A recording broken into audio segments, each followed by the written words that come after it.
لا أقسم بيوم القيامة ولا أقسم بالنفس اللوامة أيحسب الإنسان أن لن نجمع عظامه بلى قادرين على أن نسوي بنانه. الحمد لله نحمده ونستعينه ونستغفره ونؤمن به ونتوكل عليه ونعوذ بالله من شرور أنفسنا ومن سيئات أعمالنا من يهده الله فلا مضل له ومن يضلله فلا هادي له ونشهد أن لا إله إلا الله وحده لا شريك له ونشهد أن سيدنا وسندنا ونبينا ومولانا محمدا عبده ورسوله أما بعد فأعوذ بالله من الشيطان الرجيم بسم الله الرحمن الرحيم وقضى ربك ألا تعبدوا إلا إياه وبالوالدين إحسانا إما يبلغن عندك الكبر أحدهما أو كلاهما فلا تقل لهما أف ولا تنهرهما وقل لهما قولا كريما صدق الله العظيم وصدق رسوله النبي الكريم ونحن على ذلك لمن الشاهدين والشاكرين والحمد لله رب العالمين. حاضرین کرام، اللہ تبارک و تعالی نے انسانوں کو مختلف رشتوں سے جوڑا ہے. کسی کو بھائی بنایا، کسی کو بہن بنایا، کسی کو چچا بنایا، کسی کو باپ بنایا. مختلف رشتوں میں اللہ تبارک و تعالی نے انسانوں کو جوڑ کر رکھا، اور جب تک ہم اور آپ ان رشتوں سے جڑے رہتے ہیں ہماری زندگی بہت خوبصورت رہتی ہے. جب ہم ان رشتوں سے ٹوٹ جاتے ہیں تو پھر ہماری زندگی میں خوشیوں میں کمیاں پیدا ہونا شروع ہو جاتی ہیں. یوں محسوس کیا جائے کہ شادیوں سے پہلے عموماً ہمارا رشتہ اپنے والدین کے ساتھ، اپنی بہنوں کے ساتھ، اپنے بھائیوں کے ساتھ بہت خوبصورت رہتا ہے، لیکن شادی ہو جانے کے بعد پھر ایک نیا رشتہ اور نیا خاندان اور ایک نیو فیملی ہمارے ساتھ جڑتی ہے. ان کا مزاج الگ ہوتا ہے، ان کا ماحول الگ ہوتا ہے، ہمارے اپنے گھر کا ماحول الگ ہوتا ہے. پھر ان دونوں کو مینج کر کے چلنا ہمارے لیے بہت مشکل ہو جاتا ہے. پھر ایک وہ وقت آتا ہے کہ ہم یا تو اسے چھوڑتے ہیں یا اسے چھوڑتے ہیں. اب کوئی ایک چھوٹا تو ہماری زندگیوں میں وہیں پر خوشیوں میں کمی آنی شروع ہو جاتی ہے. کبھی باپ سے ناچاقی ہو گئی، زندگی ہے ہو جاتی ہے، کیونکہ جس عمر میں باپ بھی کسی حد تک ترش مزاج رہتے تھے اس عمر میں اب ہم پہنچ گئے تو ہمارے مزاج میں بھی تھوڑی ترش روئی پیدا ہو گئی. باپ کی کوئی بات بیٹے کو نہیں بھائی، بیٹی کی کوئی بات باپ کو نہیں بھائی. ایک بھائی کی بات دوسرے بھائی کو پسند نہیں آئی، دوسرے بھائی کی بات پہلے بھائی کو پسند نہیں آئی. ایسے ممکنات زندگی میں آتے ہیں اور یوں ہو جاتا ہے. لیکن میں یہ کہنا چاہتا ہوں کہ کوئی ایک رشتہ اگر ہمارے درمیان سے ٹوٹ گیا تو زندگی میں جو خوشی اس رشتے کے جڑے ہونے کی وجہ سے تھی اس میں کمی آ جاتی ہے. اپنے بھائی سے رشتہ ٹوٹا، اس بھائی کے ساتھ جو خوشحالی والے ہماری زندگی میں کچھ اوقات گزرے ہیں وہ ہمیں بعد میں یاد آتے ہیں. بہنوں سے رشتہ ٹوٹ گیا اور پھر ان کے بعد ہماری زندگی میں ان کے ساتھ رہنے کے وقت میں جو خوشحال زندگی گزری تھی وہ ہمیں بعد میں یاد آتے ہیں. ہم تنہائی میں بیٹھ کر روتے ہیں لیکن لوگوں کے سامنے بیان نہیں کر سکتے، اس لیے کہ یہ فطرت ہے کہ اپنوں سے کبھی رشتہ ٹوٹتا نہیں ہے۔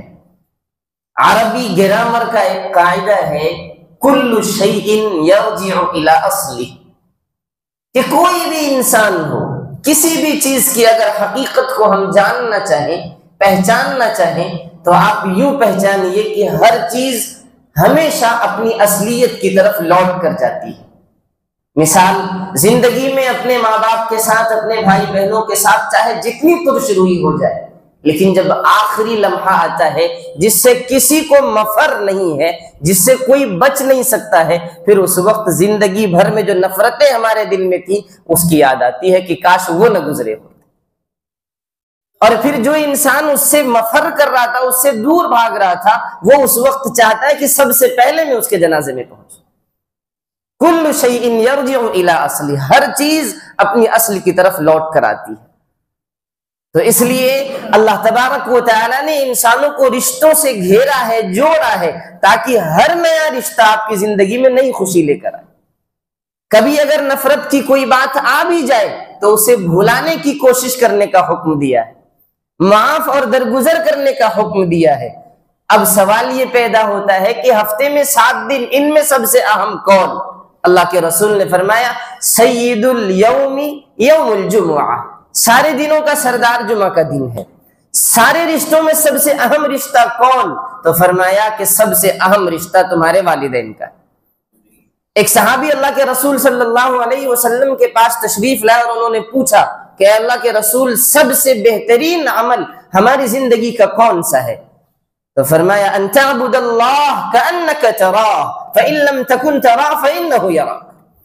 فرمایا کہ سب سے بہترین عمل اگر تمہاری زندگی میں کوئی ہے تو وہ ہے اللہ کی عبادت والا عمل، وہ بھی اس طور پر کہ تم یوں سمجھو کہ اللہ مجھے دیکھ رہا ہے، اور اگر میں اللہ کو دیکھ رہا ہوں، اگر تم نہیں اللہ کو دیکھ رہے ہو تو اللہ تمہیں ضرور دیکھ رہا ہے۔ پہلا عمل زندگی کا سب سے خوبصورت اللہ کے رسول صلی اللہ علیہ وسلم نے بیان فرمایا۔ اسی کو ایک شاعر نے کہا کہ تو ہی سب کا آقا، تو ہی سب کا مولا، تو ہی بے سہاروں کا ایک آسرا ہے، تیری ذات بالا وہ برتر ہے سب سے، تو ہی ابتدا ہے، تو ہی انتہا ہے، تیری حمد کے گیت گاتے ہیں ہم سب، تیری ذات سے لگاتے ہیں ہم سب، لگاتے ہیں ہم سب، تو غفار بھی ہے، تو ستار بھی ہے، تو آقا سزاوار حمد و ثنا ہے۔ یہ اللہ تبارک و تعالیٰ کی عبادت کا عمل ہماری زندگی کا سب سے خوبصورت اور حسین و جمیل عمل۔ اب اللہ کے رسول صلی اللہ علیہ وسلم کے اس صحابی نے پوچھا کہ اللہ کے رسول، اس عمل کے بعد ہماری زندگی کا سب سے خوبصورت عمل کون سا ہے؟ اللہ کے رسول صلی اللہ علیہ وسلم نے یہاں اشارہ فرمایا کہ تمہیں جو رشتوں میں جوڑا ہوں اور الگ الگ رشتوں میں تمہیں باندھ کر رکھا ہوں، ان تمام رشتوں میں ایک رشتہ سب سے اہم ہے، ان کے ساتھ تمہارے جتنے بہترین عمل ہوں گے وہ اللہ تبارک و تعالیٰ کو اتنا ہی محبوب اور پسندیدہ ہوگا۔ چنانچہ اللہ کے رسول صلی اللہ علیہ وسلم نے فرمایا اللہ کی عبادت کے بعد تمام بندوں اور تمام رشتوں میں سب سے اہم تمہارے حسن سلوک کا اگر کوئی حقدار ہے تو وہ تمہارے ماں باپ۔ تمہارے ماں باپ سے زیادہ بہترین رشتہ تمہاری زندگی میں کسی کا نہیں ہے۔ جو نرمی، جو حسن اخلاق تمہارے ماں باپ نے تمہارے ساتھ پیش کیا ہے، تم زندگی کے سارے ایام لگا دو، تم اس کا حق ادا نہیں کر سکتے۔ عبداللہ ابن عمرو ابن عاص رضی اللہ تعالی عنہ فرماتے ہیں کہ ایک شخص نے ان سے آ کر سوال کیا کہ میں نے اپنی ماں کو اپنے کندھے پہ بٹھا کے حج کروایا ہے، طواف کروایا ہے، میدان عرفات میں اور مینا میں گھمایا ہے، کیا ہم نے اپنی ماں کی حسن سلوک کا اور ان کے حق کی ادائیگی کر دی؟ تو انہوں نے جواب میں فرمایا کہ تمہاری ماں نے تمہیں اپنے پیٹ میں پالنے کے وقت جو ایک تیز سانس لی ہے تکلیف کی، اس ایک سانس کا بدلہ بھی ابھی تم نے نہیں ادا کیا۔ یہ ہے ماں باپ۔ لیکن میں نے کہا نا، کچھ ناچاقی زندگی میں پیدا ہو جاتی ہے، ترش روئی ہر ایک کے مزاج میں ہے۔ علماء نے لکھا ہے کہ اختلاف، دلوں کا اختلاف، یہ ایک ایسی چیز ہے کہ ساری دنیا اکٹھا ہو کر بیٹھ جائے اور اس پر حل کرنے کے لیے اپنے دماغ کو، اپنے تھنکنگ کو، اپنی سوچ کو صرف کر دے، اور سارے ماہرین، علماء، اطباء، نفسیات کے ماہر سب بیٹھ جائیں اور اختلاف کو ختم کرنے کی کوشش کریں، تو علماء نے لکھا ہے پھر بھی 80% حل ہو سکتا ہے، 20% اختلاف پھر بھی رہ جائے۔ یہ فطرت میں اللہ تبارک و تعالی نے اختلاف رکھا ہے، اسی لیے تو حسن سلوک اور حسن اخلاق کا حکم کیوں دیا گیا؟ اگر اختلاف کو ختم کرنا ممکن ہوتا تو اللہ تعالیٰ صرف حسن سلوک اس بنیاد پر کرنے کا حکم دیتے کہ اختلاف ختم ہو جائے، لیکن لاکھ کوششوں کے باوجود، حسن سلوک مکمل ہو جانے کے باوجود اختلاف باقی رہتے ہیں۔ اس کا مطلب یہ ہے کہ یہ ہماری فطرت میں شامل ہے۔ اسی لیے اللہ تبارک و تعالیٰ نے دوسرا راستہ اختیار کرنے کا حکم دیا کہ جب کبھی ترشروئی والا معاملہ پیش آ جائے، کبھی اختلافی باتیں سامنے آ جائیں، ایسے موقع پر معافی اور درگزر سے کام لینا ہے۔ معاف کرنے کو اللہ کے رسول صلی اللہ علیہ وسلم نے حقوق العباد کے تمام اعمال میں سب سے اہم عمل قرار دیا۔ کسی کو معاف کر دینا، اس سے بڑی بہادری انسان کبھی دکھائی نہیں سکتا ہے۔ حضرت علی رضی اللہ تعالی عنہ بہت غصہ آور تھے، لیکن اس کے باوجود جب بھی کبھی کوئی ان کے ساتھ ناچاقی والا معاملہ پیش آتا، اللہ کے رسول صلی اللہ علیہ وسلم کی نصیحت کو سامنے رکھ کر سامنے والے کو فوراً 1 سیکنڈ میں معاف فرما دیتے۔ یہ اللہ کے رسول صلی اللہ علیہ وسلم نے حکم دیا۔ قرآن کریم کی آیت جس چیز کے حکم میں نازل ہو گئی، اس حکم سے بہترین عمل دوسرا کوئی نہیں ہے۔ قرآن کریم کہہ رہا ہے کہ آپ اپنے والدین کے ساتھ اس طرح برتاؤ کیجئے کہ آپ کے والدین کے سامنے آپ اونچی آواز میں گفتگو کرنا بھی پسند نہ کریں۔ ایک صحابی اللہ کے رسول صلی اللہ علیہ وسلم کے پاس تشریف لائے۔ اما عائشہ صدیقہ رضی اللہ تعالی عنہ منظر کشی کر رہی ہیں اور فرماتی ہیں کہ میں بیٹھی ہوں، رسول اللہ صلی اللہ علیہ وسلم کے پاس ایک صحابی آئے اور ان کے ساتھ ایک ضعیف مرد بھی موجود تھے۔ تشریف لے آئے، انہوں نے پوچھا کہ اللہ کے رسول صلی اللہ علیہ وسلم کی طرف سے سوال ہوا کہ یہ جو بوڑھا شخص تمہارے ساتھ آیا ہے یہ کون ہے؟ اس نے فرمایا اور کہا کہ اللہ کے رسول صلی اللہ علیہ وسلم، یہ بوڑھا شخص میرے والد محترم ہے جن کو میں آپ کی مجلس میں ساتھ لایا ہوں۔ اللہ کے رسول صلی اللہ علیہ وسلم نے فرمایا لا تجلس قبلہ، کسی محفل میں بیٹھنا ہو ان سے پہلے مت بیٹھنا۔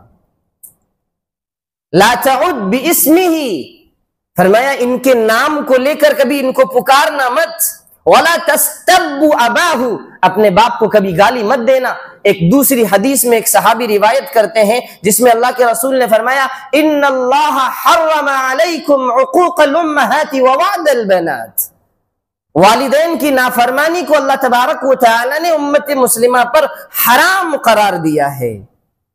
والدین کی نافرمانی کسی بھی اعتبار سے صرف ایک مقام ہے جس کے بارے میں اللہ تبارک و تعالیٰ نے خود حکم دیا کہ اس موقع پر اپنے والدین کی نافرمانی کر سکتے ہو، اور وہ کون سا سچویشن ہے، کون سا وقت اور کون سا لمحہ ہے؟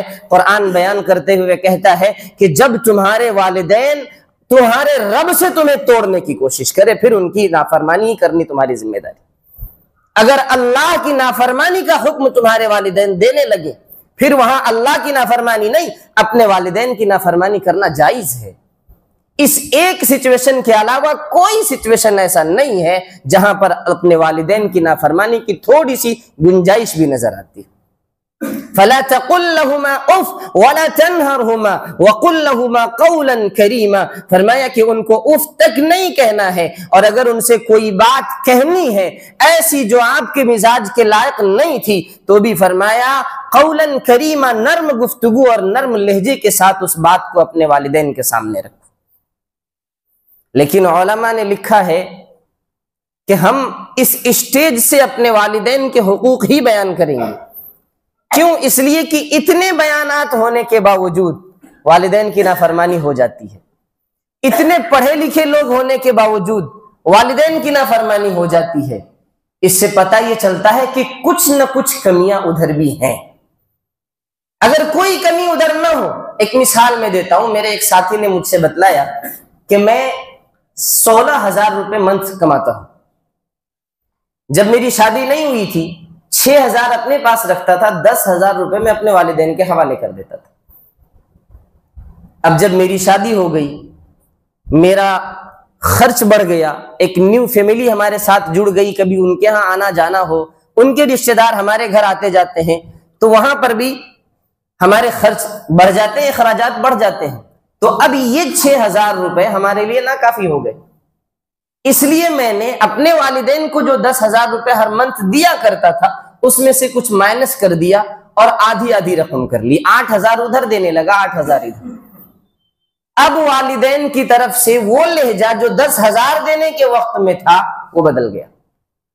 بیوی آ گئی، اس لیے اب ہم لوگوں کو 8,000 دینے لگے، اب سسرال والوں پر پیسے خرچ کر رہا ہوگا، اب یہ ہوگا، اب وہ ہوگا۔ والدین کی طرف سے اس طرح کی گفتگو لوگوں کی زبانی ہمارے کانوں پر پڑنے لگی۔ تو اس سے پتہ یہ چلا کہ والدین اس بیٹے کی محبت کو پیسے میں تول رہے ہیں، کہ اگر بیٹا پیسہ دے رہا ہے تو بیٹا ہمارا ہے، نہیں دے رہا ہے تو بیٹا کسی اور کا ہو گیا ہے۔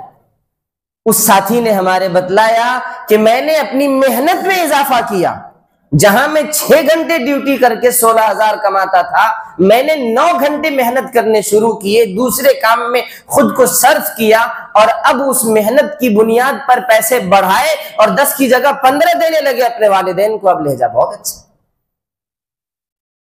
اسے کہتے ہیں فطرت۔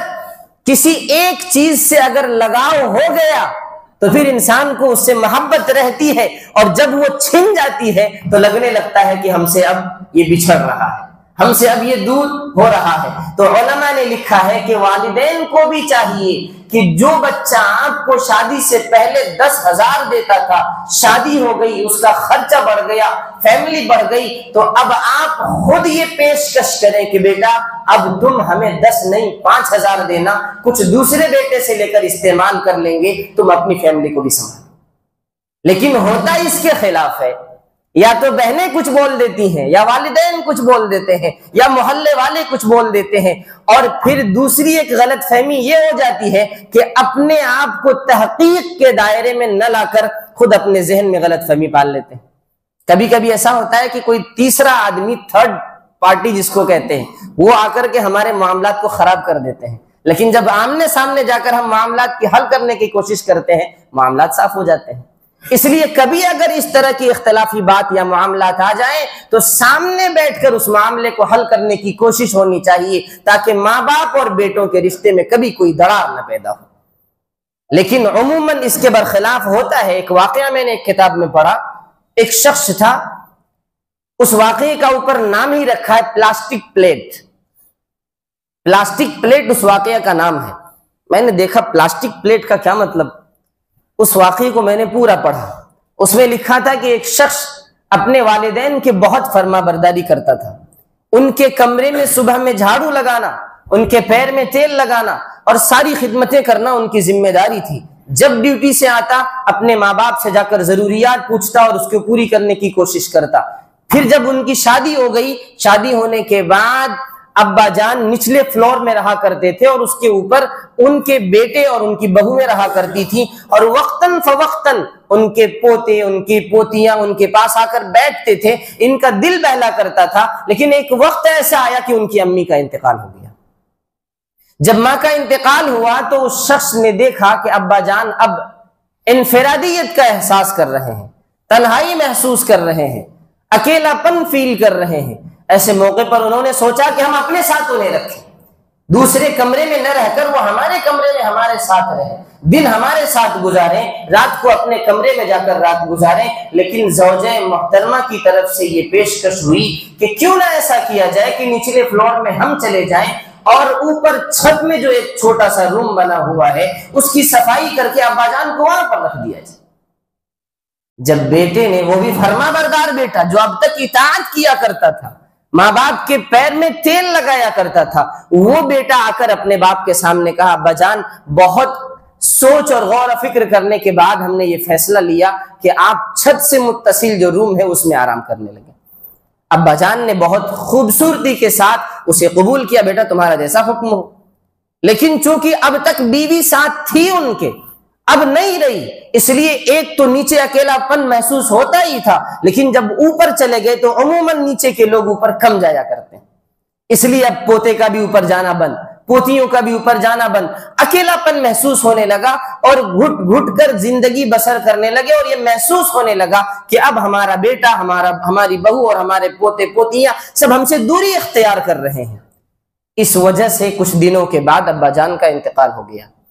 انتقال کے 4 ہفتے کے بعد وہی شخص جو اپنے باپ کے ساتھ حسن سلوک کیا کرتا تھا اور چند دنوں آپس میں نفرت کا معاملہ رہا، وہ بھی زوجہ محترمہ کی بنیاد پر یہی شخص اب اس کمرے کی سوچا کہ صفائی کر دے اور ہمارے گھر کا جو ڈرائیور ہے اسے وہاں پر رہنے کا فیصلہ کر دے۔ چنانچہ اس کمرے کی صفائی کرنے لگے تو وہ پلاسٹک پلیٹ جس میں کھانا رکھ کر ان کی بیوی ان کے ابا جان کو دیا کرتی تھی، وہ پلاسٹک پلیٹ ایک کونے میں رکھی ہوئی تھی۔ بیٹا محترم جھاڑو دے رہے ہیں، اس کی صفائی کر رہے ہیں، اچانک سے اس پلاسٹک پلیٹ پر اس آدمی کے پوتے کی، یعنی اس آدمی جو جھاڑو لگا رہا اس کے بیٹے کی نظر پڑی۔ وہ فوراً اس پلیٹ کو اٹھایا اور اپنے سینے سے لگا لیا۔ اس کے ابا نے اس کو سمجھایا بیٹا یہ ایک بیکار چیز ہے، اسے پھینکنا ہے کوڑے دان میں، ڈسٹ بن میں ڈالنا ہے اسے، تم اسے کیوں سنبھال رہے ہو؟ تو اس بیٹے نے کہا کہ ابا جان آپ دادا محترم کو اس پلیٹ میں کھانا دیا کرتے تھے، اس لیے میں اسے سنبھال کر رکھ رہا ہوں، دھوؤں گا اور حفاظت سے اس کو رکھوں گا تاکہ جب آپ بوڑھے ہو جائیں گے تو اسی پلیٹ میں آپ کو کھانا دوں۔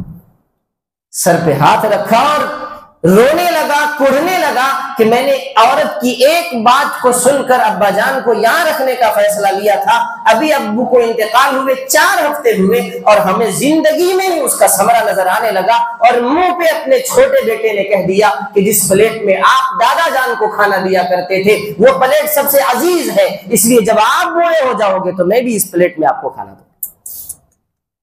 والدین کی نافرمانی کا انجام اس دنیا میں اللہ تبارک و تعالی دکھلایا کرتا ہے۔ کیوں؟ اگر یہ اہم نہ ہوتا تو حضرت اویس قرنی رضی اللہ تعالی عنہ کے ساتھ اللہ کے رسول صلی اللہ علیہ وسلم اتنا بہترین معاملہ نہ فرماتے۔ اللہ کے رسول صلی اللہ علیہ وسلم نے اپنی زندگی میں حضرت اویس کے مکان کی طرف انگلی سے اشارہ کر کے فرماتے تھے کہ وہاں ہمارا دوست رہتا ہے، وہاں ہمارا دوست رہتا ہے۔ ابو بکر، عمر، حضرت علی رضی اللہ تعالی عنہم یہ سب پوچھا کرتے تھے کہ آپ کا کیسا دوست ہے کہ آپ انہیں خوب یاد کرتے ہیں، وہ آپ سے ملنے تک نہیں آیا کرتا۔ تو اللہ کے رسول صلی اللہ علیہ وسلم نے فرمایا تھا حضرت عمر رضی اللہ تعالی عنہ اور حضرت علی مرتضی رضی اللہ تعالی عنہ کو مخاطب کر کے کہ جب میرا وہ دوست تمہارے دور خلافت میں تمہیں ملاقات ہو جائے تم سے تو تم ان سے اپنے لیے دعا کروانا۔ حضرت عمر رضی اللہ تعالی عنہ نے 10 سال حج کیے اپنے دور خلافت میں، نہیں نظر آیا اویس قرنی، لیکن ایک آخری موقع پر حضرت عمر ابن خطاب رضی اللہ تعالی عنہ نے تمام حاجیوں کو اکٹھا کیا اور اعلان کیا کہ فلاں قبیلے کے لوگ چلے جاؤ، فلاں قبیلے کے لوگ چلے جاؤ، اب قرن کے رہنے والے سارے لوگ یہاں پر بیٹھ جاؤ۔ پھر اس میں ایک ہی انسان نظر آیا، ان سے پوچھا کہ تم اویس کو جانتے ہو؟ تو اس نے کہا میرا چچا زاد بھائی ہے، کہاں ملے گا؟ تو فرمایا کہ میدان عرفات کی طرف نکلا ہے اونٹ چرانے کے لیے۔ حضرت عمر رضی اللہ تعالی عنہ فوراً حضرت علی رضی اللہ تعالی عنہ کا ہاتھ پکڑتے ہیں اور اویس قرنی کی تلاش میں نکلتے ہیں تو دیکھا کہ ایک درخت کے نیچے اویس قرنی رضی اللہ تعالیٰ عنہ اللہ سے سجدے میں گفتگو فرما رہے ہیں، اونٹ چاروں طرف چر رہے ہیں، ان کی نماز کی تکمیل کا انتظار ہوا، نماز مکمل ہوئی تو پوچھا بھائی کون؟ تو انہوں نے کہا کہ میں اللہ کا بندہ ہوں۔ حضرت عمر رضی اللہ تعالیٰ عنہ نے پوچھا اللہ کا بندہ سب ہے، آپ کا نام کیا ہے؟ انہوں نے فرمایا اویس۔ تو فرمایا اویس نے کہ آپ کون ہو؟ علی مرتضی رضی اللہ تعالیٰ عنہ نے فرمایا یہ امیر المؤمنین ہے اور میں علی ابن ابی طالب ہوں، رسول اللہ صلی اللہ علیہ وسلم کا داماد ہوں۔ انہوں نے فوراً معذرت کی اور کہا میں نے آپ کو پہچانا نہیں، پہلی مرتبہ میں حج کے لیے آیا ہوں، آپ کی زیارت نہیں ہوئی تھی، میں آپ کو نہیں پہچان سکا۔ حضرت عمر رضی اللہ تعالیٰ عنہ نے فرمایا اللہ تبارک و تعالیٰ کے محبوب نبی صلی اللہ علیہ وسلم کا حکم ہے کہ جب اویس سے ملاقات ہو جائے تو تم اپنے لیے اویس سے دعا کروانا، اس لیے آج ہم آپ سے درخواست کرتے ہیں کہ آپ ہمارے لیے دعا کر دیجئے۔ انہوں نے کہا اویس نے کہ عمر آپ ہمارے امیر المؤمنین اور ہم دعا کریں، ایسا کیسے ممکن ہے؟ تو عمر فاروق رضی اللہ تعالیٰ عنہ نے فرمایا یہی سوال ہم نے رسول اللہ سے کیا تھا کہ آپ اس دوست سے جس دوست نے کبھی آپ سے ملاقات نہیں کی ہمیں دعا کرنے کا حکم کیوں دے رہے ہیں؟ اللہ کے رسول صلی اللہ علیہ وسلم نے فرمایا تھا کہ ان کے پاس ایک ماں ہے جو ضعیف ہے اور نابینا بھی ہے، اپنا کوئی کام نہیں کر سکتی، ان کی خدمت کے لیے اویس مجھ سے ملنا گوارا نہیں کیا۔ یہ سوچا کہ اللہ کے رسول صلی اللہ علیہ وسلم کا حکم ہے ان اللہ حرم علیکم عقوق الامہات کہ اپنے والدین کی نافرمانی کرنا اللہ نے تم پر حرام قرار دیا ہے، اس لیے میں نے اللہ کے رسول کے اس حکم پر عمل کیا کہ پھر کبھی حوض کوثر پر اللہ کے رسول سے ملاقات ہو جائے گی، لیکن ماں باپ کی نافرمانی اور ان کی خدمت نہ کرنا یہ حرام ہے، اس حرام عمل کو ہم کبھی نہیں کر سکتے۔ حضرت عمر فاروق رضی اللہ تعالیٰ عنہ کا یہ جواب سن کر حضرت اویس قرنی رضی اللہ تعالیٰ عنہ رونے لگے اور کہنے لگے کہ اللہ کا شکر ہے کہ اللہ نے ہمیں اس قابل بنایا کہ رسول اللہ صلی اللہ علیہ وسلم نے ہمیں بڑے امیر المؤمنین کے لیے دعا کرنے کا حکم دیا۔ والدین کی خدمت کرنے پر اللہ تبارک و تعالیٰ اس دنیا میں بھی آپ کو عطا کریں گے، نوازیں گے، بخشیں گے، اور آخرت میں آپ کا کیا درجہ ہوگا یہ تو ہم ابھی نہیں بتا سکتے۔ اللہ تبارک و تعالی نے قرآن میں فرمایا وَاخْفِضْ لَهُمَا جَنَاحَ الذُّلِّ مِنَ الرَّحْمَةِ وَقُلْ رَبِّ ارْحَمْهُمَا كَمَا رَبَّيَانِي صَغِيرًا کہ ہمیشہ اپنے نرم بازوؤں کو اپنے والدین کے سامنے جھکا کر رکھو، اور جب دعا کے لیے ہاتھ اٹھاؤ ساری دعاؤں میں سے کوئی دعا مانگو نہ مانگو، ایک بار یہ دعا ضرور مانگا کرو کہ اے اللہ ہمارے والدین پر رحم و کرم کا معاملہ فرما جس طرح ہمارے بچپنے میں ہمارے والدین نے ہم پر رحم و کرم کا معاملہ فرمایا۔ یہ قرآن اللہ تبارک و تعالی نے خود درس دیا اور رسول اللہ صلی اللہ علیہ وسلم نے اپنے عمل سے، اپنے قول سے، اپنے فعل سے یہ کر کے دکھلایا۔ اس لیے دوستو ہم تمام لوگوں پر یہ لازم ہے کہ اللہ کی عبادت اس طرح کریں جیسا کہ اللہ کے رسول نے فرمایا ان تعبد اللہ کأنک تراہ فإن لم تکن تراہ فإنہ یراک کہ اللہ کی عبادت اس طور پر کرو جیسا کہ اللہ آپ کو دیکھ رہا ہے، جیسا کہ آپ اللہ کو دیکھ رہے ہیں۔ آپ اگر دل میں یہ کیفیت نہیں پیدا ہو رہی ہے کہ ہم اللہ کی زیارت کر رہے ہیں تو یہ سمجھ لیں کہ اللہ آپ کو ضرور دیکھ رہا ہے۔ اور اس کے بعد ہماری زندگی کے سارے رشتوں میں سب سے اہم رشتہ جس کو قرآن قرار دیا، جس کو رسول نے قرار دیا، جس کو صحابہ نے قرار دیا، اس حکم پر عمل کرتے ہوئے اپنے والدین کی فرما برداری کرنا کبھی نہ بھولیں اور ان کی نافرمانی سے اپنے آپ کو دور رکھیں۔ اللہ تبارک و تعالی ہمیں آپ کو ان تمام باتوں پر عمل کی توفیق عطا فرمائے۔ وآخر دعوانا ان الحمد للہ۔